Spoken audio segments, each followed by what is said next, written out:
Untuk tugasan projek, tempoh hari cikgu sudah pun penerangan secara umum. Hari ini penerangan dia lebih khusus.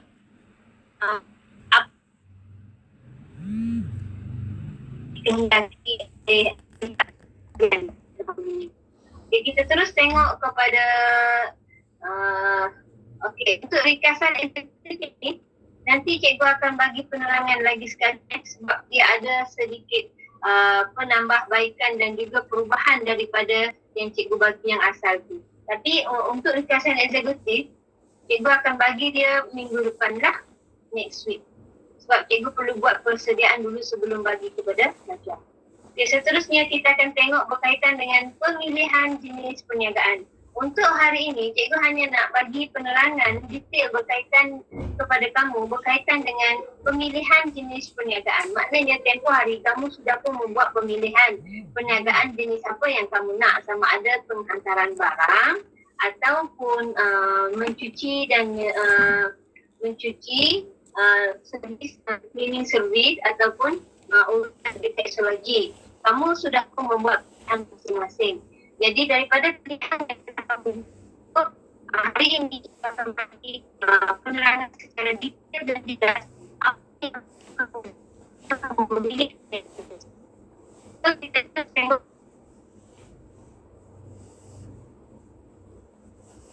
Okay, kita tengok balik soalan kerja khusus. Anda bercadang buka maknanya kamu baru nak memulakan perniagaan. Bermakna sebelum ini perniagaan kamu tak ada, baru nak buka. Jadi kamu faham sendirilah kalau sesuatu perniagaan yang baru nak buka, mestilah dia mesti merangkak dari bawah. Bukannya dia terus pergi mencanak terus ke atas. So maknanya benda ni baru membuka, tahan. Membuka sebuah perniagaan maknanya tugaran dan semua sudah membuat pilihan dan nilai semua orang memilih dan kamu memilih dan tinggal sebab dia menyenangkan dan memudahkan kamu di bahagian penyata keuangan nanti.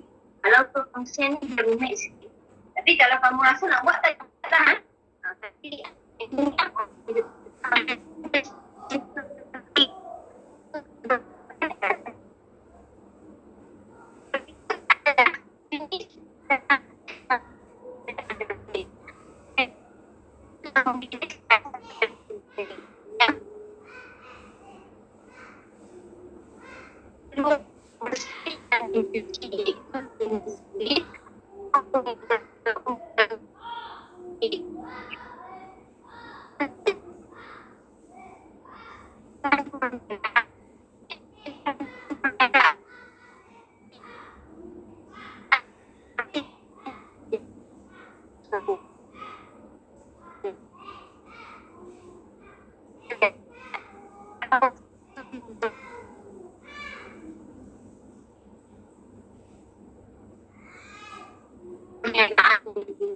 Kamu dah pilih naik ke mana?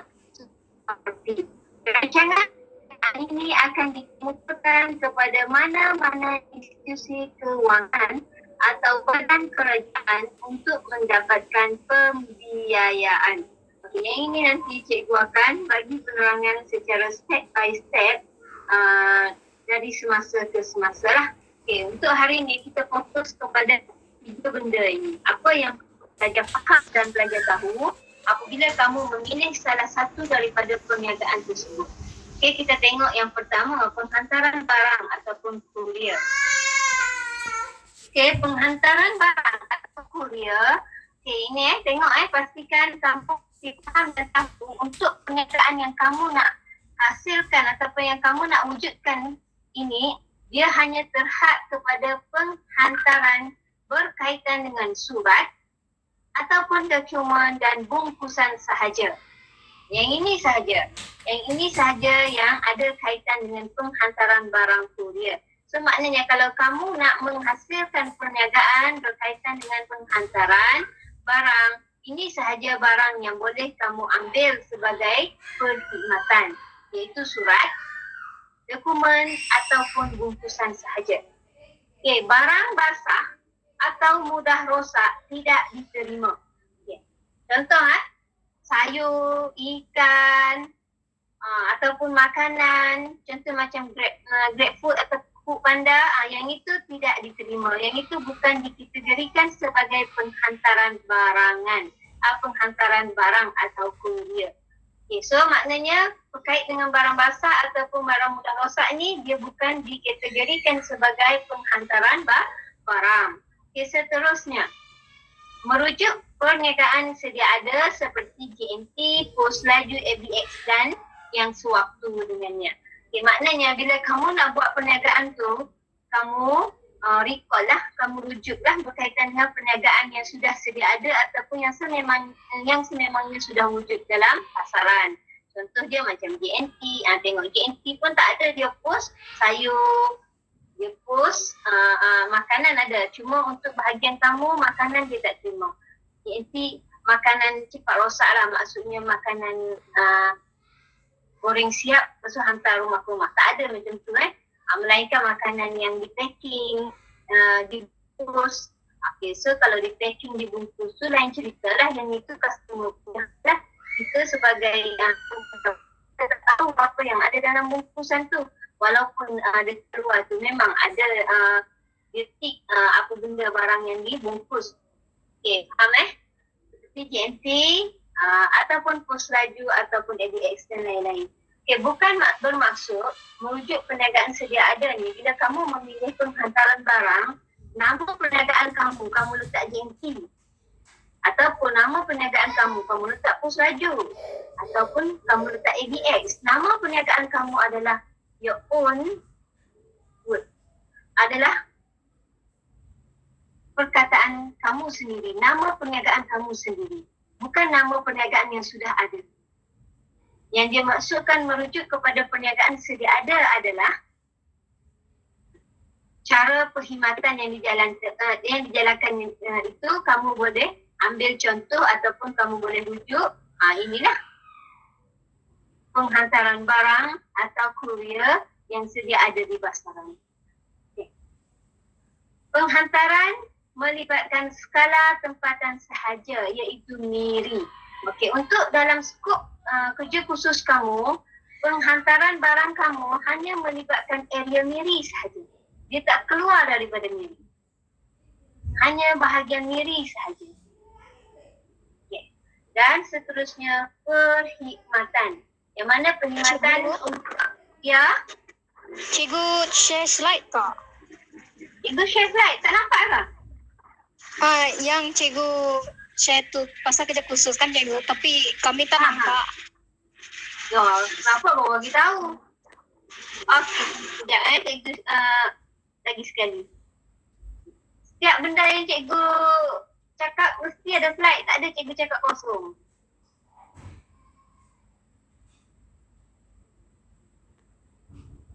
Dari tadi memang tak nampak? Ya. Cikgu cakap sorang-sorang lah.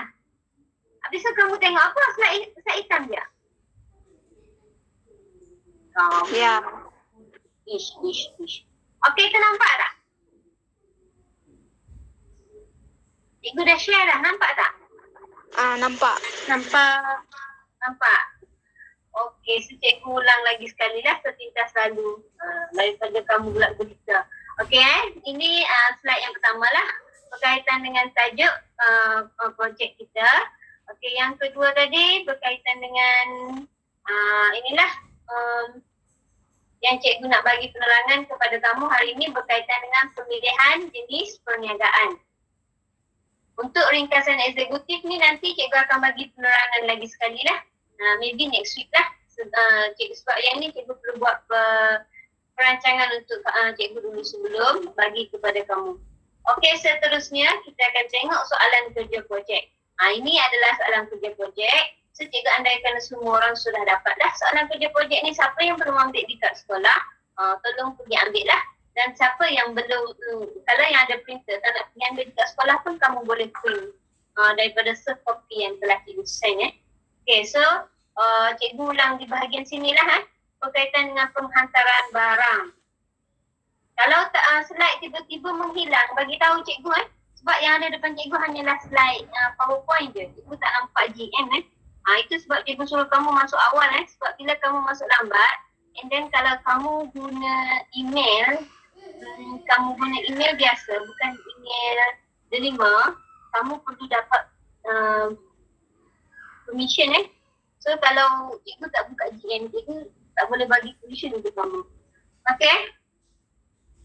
So kita tengok semula berkaitan dengan penghantaran barang ataupun kurier. So cikgu ulang lagi sekali. Guys, was-was pula cikgu. Nampak tak slide ni? Nampak. Okay, so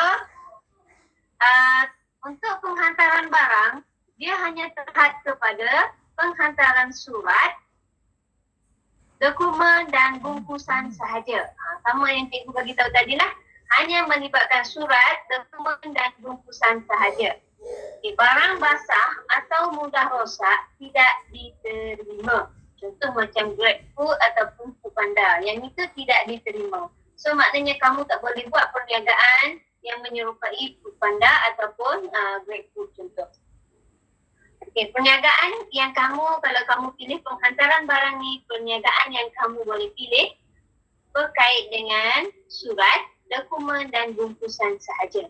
Okay, contoh merujuk perniagaan sedia ada seperti GNP, pos laju, ADX dan lain-lain. So maknanya dekat sini kamu boleh buat GNP, perniagaan GNP ataupun pos laju ataupun GDX, GDEX dan sebagainya sebagai guideline kamu untuk kamu menubuhkan perniagaan kamu sendiri. Jangan pula kamu guna perkataan GNP ni sebagai nama perniagaan kamu. Ini perniagaan orang sudah ada di pasaran. Yang kamu nak wujudkan ini adalah satu perniagaan baru yang belum lagi ada di pasaran.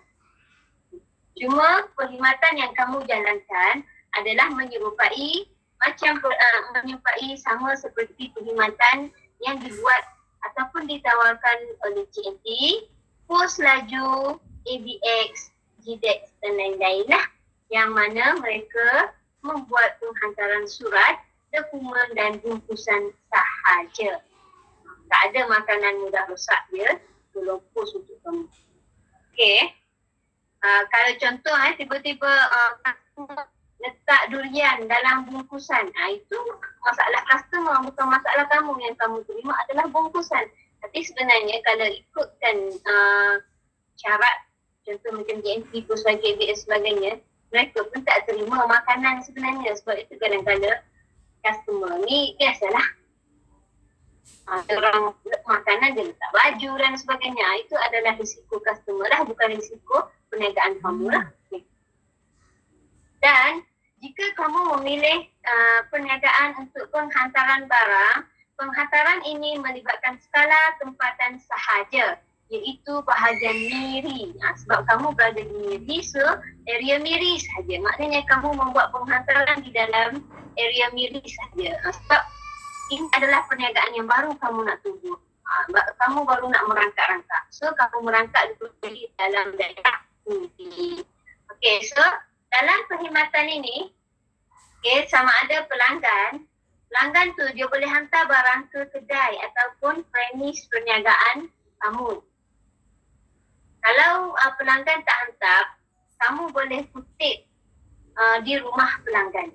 Ada dua kaedah lah, sama ada pelanggan hantar di barang tersebut di kedai ataupun kamu pekerja kamu kutip barang tersebut di rumah pelanggan. Dua-dua ni boleh dibuat. Cuma, betul-betul penghantaran barang. Okey, untuk tugasan kali ini, kamu tak ada kedai. Kamu tak ada kedai. Cikgu tulis kedai tu. Okey, kedai yang cikgu masukkan dekat sini premis. Premis dekat sini adalah pejabat. Kamu tak ada kedai. Kedai itu biasa kalau kita sebut kedai, dia berkait dengan menjual barang-barang, produk dan sebagainya kan. Okey, untuk kerja khusus kali ini, tak ada kedai. Hanya ada premis sahaja. Kamu mesti faham premis itu merujuk kepada pejabat. Pejabat untuk kamu membuat urusan berkaitan dengan perniagaan sahaja, bukan kedai. Tak ada premis. Tak ada kedai untuk melaksanakan perkhidmatan dan sebagainya. Kamu hanya ada premis. Premis ini adalah merujuk kepada pejabat. Okay, kamu mesti faham yang itu Itu penting. Okey, so cikgu setakat ni siapa yang memilih penghantaran barang atau kurier ada masalah? Kalau nak tanya, tanya terus. Ada masalah, tanya je. Kalau kamu tak faham dan sebagainya. Tak ada. Tak ada, okey. Makin cakap tak ada, orang lain confirm tak ada semua? Kalau tak ada, cikgu nak continue terus. Ada Okay, so kalau tak ada, kita terus ke 1.2. Sebab cikgu tengok ramai juga yang memilih penghantaran barangan ni sebenarnya. Okey, kita tengok 1.2. Okay, siapa yang memilih membersih dan mencuci ini? Kita dengar baik-baik.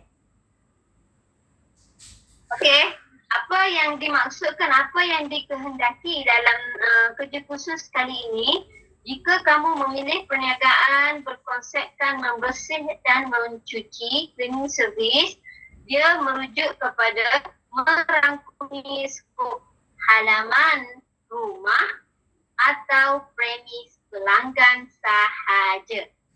Okay. So maknanya di sini kamu hanya pergi ke rumah pelanggan. Kamu tak ada kedai. Kalau sebelum ni cikgu kata kamu buat dobi apa semua. Okay, no. So untuk kali ni dobi tidak dikira sebagai dalam skop membersih dan mencuci, cleaning service. Yang kerja khusus ni nak. Yang kerja khusus ni dia nak adalah cleaning service yang mana outdoor. Berada di luar. Sama ada di halaman rumah pelanggan ataupun premis pelanggan. Contoh macam kalau halaman rumah pelanggan tu, contoh dia, nanti kita tengok contoh kat bawah. Contoh dia memotong rumput, cantas pokok, tebang pokok, yang itulah.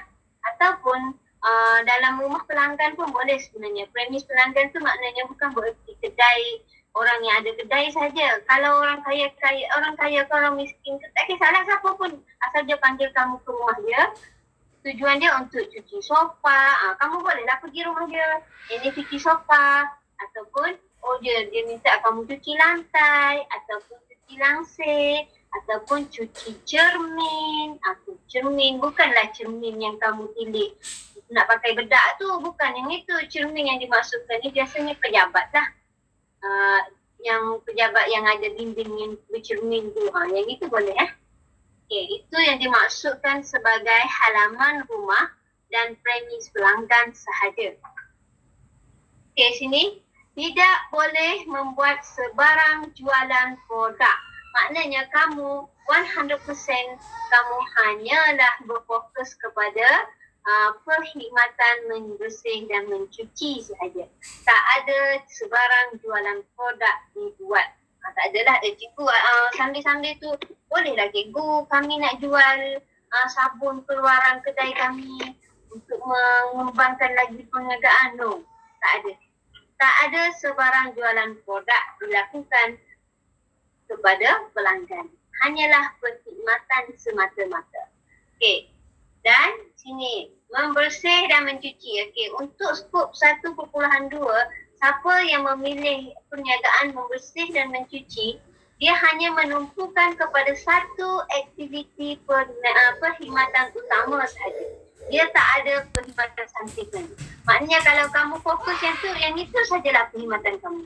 Tak ada 2-in-1, 3-in-1, 4-in-1. Okay, kalau sebelum ni ada package 1, package 2 dan sebagainya, no. Untuk bahagian kamu kali ini, dia hanya berfokus kepada satu aktiviti perniagaan utama sahaja. Contoh katakan, kalau perniagaan kamu memilih untuk perniagaan mencuci sofa, maknanya perniagaan kamu hanya fokus sofa sahaja. Tak ada cuci sofa dan cuci lantai. Tak ada cuci, okey. Cuci kereta cikgu pun tak tanya. Cuma kalau boleh elakkan daripada, sebab biasanya kalau cuci kereta ni orang pergi kat premis kamu kan. Okey, so sekarang ni kita mengandaikan kamu tak ada kedai. Kamu hanya ada pejabat saja. Pejabat untuk menguruskan perniagaan. Jadi untuk mencuci kereta tu dia bukan termasuk dalam skop kerja khusus kamulah membersih dan mencuci. Okey. Kamu mesti faham kerja kamu sekarang ni adalah walk-in ke rumah pelanggan. Okey.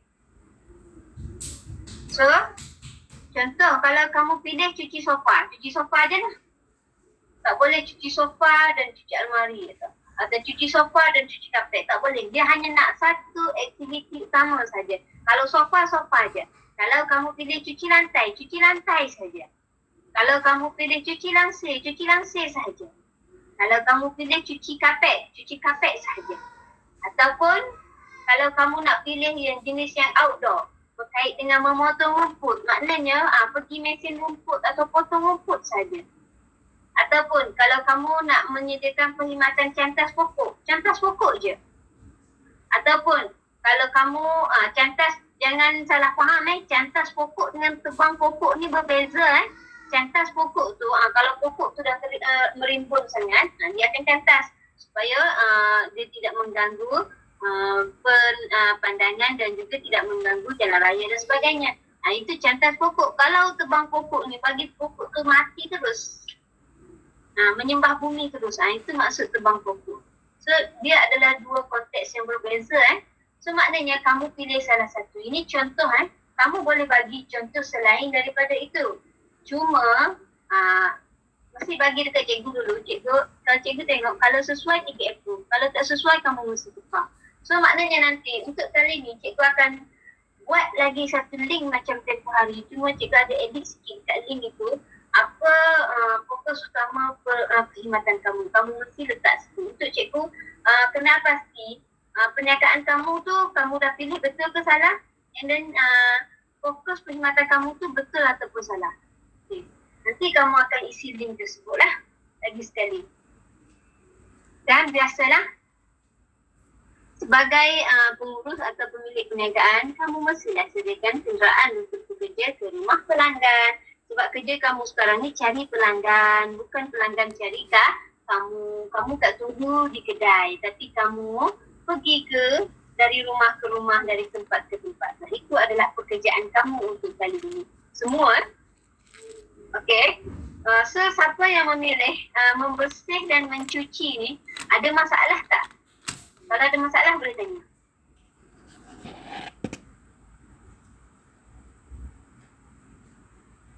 Guys, cikgu masih kok cikgu dah terkeluar tiba-tiba kan? Masih ada Okay, ada masalah semua? Tak ada Kalau tukar pilihan, pilihan yang dia punya jenis perniagaan tu, boleh ke cikgu? Boleh, tak ada masalah. Setiap hari kamu pilih contoh urutan refleksologi. Tiba-tiba hari ni kamu teringin nak memilih membersih dan mencuci. Boleh.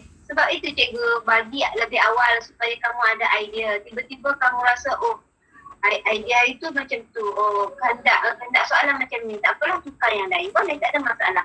Sebab itu cikgu bagi link kamu yang baru nanti. Yang tempoh hari cikgu nak tengok siapa yang boleh respon, siapa yang tak je. Cikgu boleh nampaklah siapa yang ada tanggungjawab untuk respon dan sebagainya. Boleh faham? Okay, cikgu. Nanti link baru kamu akan isi semula. Yang itu adalah yang sebagai permanent lah. Sebagai kamu pilihan kerja khusus kamu yang memang takkan kamu ubah lagi. Yang tempoh hari tu, cikgu nak bagi view utama untuk kamu ada idea. So bila cikgu bagi lagi sekali cerita berkaitan dengan ni, kamu sudah ada idea. Itu beza dia. Yang pertama dengan taklimat yang kedua. Okey, kita kalau tak ada masalah, kita terus kepada yang ketiga. Okey. Yang ini Okey, siapa yang memilih urutan refleksologi pun sama, dia walk-in ke tempat pelanggan. Kamu tak ada kedai untuk kamu sediakan tempat tunggu pelanggan datang dan sebagainya. Tak ada. Yang kamu ada hanyalah kamu pergi ke tempat pelanggan. Bukan kamulah yang pergi, adalah pekerja. Kan kamu ada pekerja. Yang itu semua nanti kita akan describe satu persatu, step by step, ikut minggu ke minggu. Yang penting kamu mesti follow lah cikgu punya arahan supaya kamu tidak tercicir dan ketinggalan. Ingat 3 hari bulan 10 tu lama nak sampai, itu pun kalau tak ditunda. Kalau ditunda lagi tak tahu apa nak jadi. Okey. So perkhidmatan utama untuk urutan refleksologi adalah urutan kaki. Ini wajib. Kalau kamu memilih urutan refleksologi, maknanya kamu perkhidmatan urutan kaki ini adalah wajib ada dalam perniagaan kamu. Okey, dan untuk urutan refleksologi ni dia boleh ada perkhidmatan sampingan. Tengok ada beza dengan mencuci. Kalau mencuci tadi tak ada. Dia hanya satu saja. Kalau minta sofa je. Kalau kapet je. Tapi untuk urutan refleksologi ni dia ada perkhidmatan sampingan. So maknanya untuk jenis perkhidmatan kamu tu kamu boleh letak lebih daripada satu lah. Sama ada 2 ke ataupun 3 ke. Dan setiap urutan ini kamu boleh letak harga yang munasabah lah, yang sesuai lah. Okay, so untuk urutan refleksologi, perkhidmatan utama adalah urutan kaki.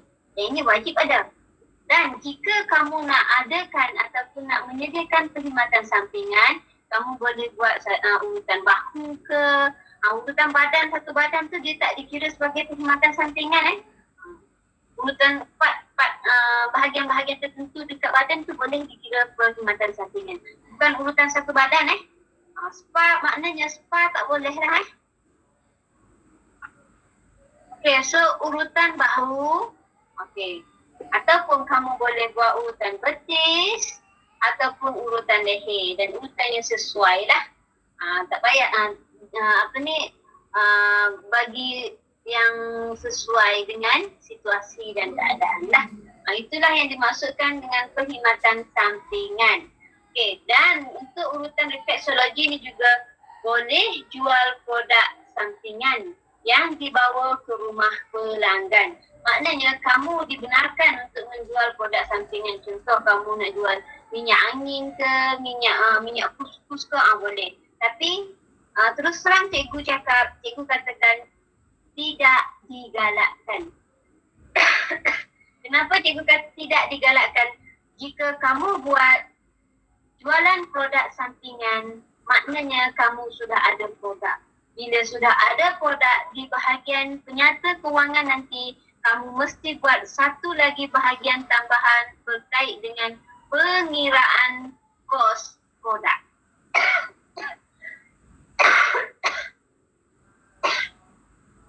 Sorry walaupun berkurung, kalau dah datang tak sihat, tidak sihat juga. Okey. So kalau kamu nak buat tak ada masalah, tak ada halangan. Cuma kalau kamu tanya cikgu, terus terang cikgu cakap tidak digalakkan. Sebab apa? Sebab dia menambahkan satu lagi bahagian ataupun kerja pelajar. Takut pelajar pening. Macam mana kamu nak wujudkan cara pengiraan kos produk yang kamu jual?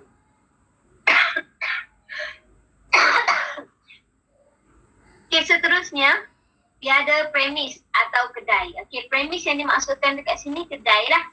Kedai untuk kamu tunggu pelanggan lah yang ada.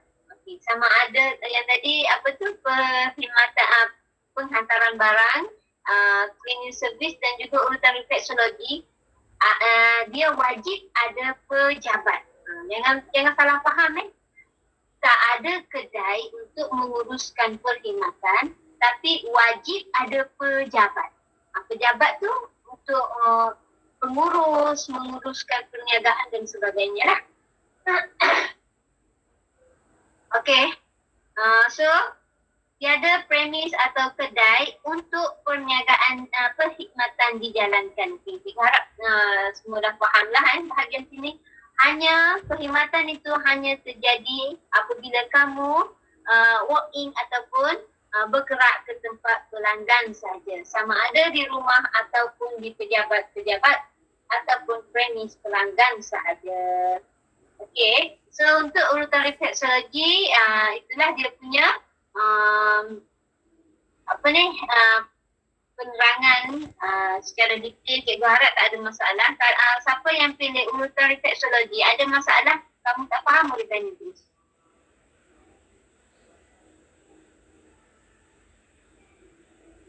Guys, ada tak? Ya, dua orang pun tak ada ni.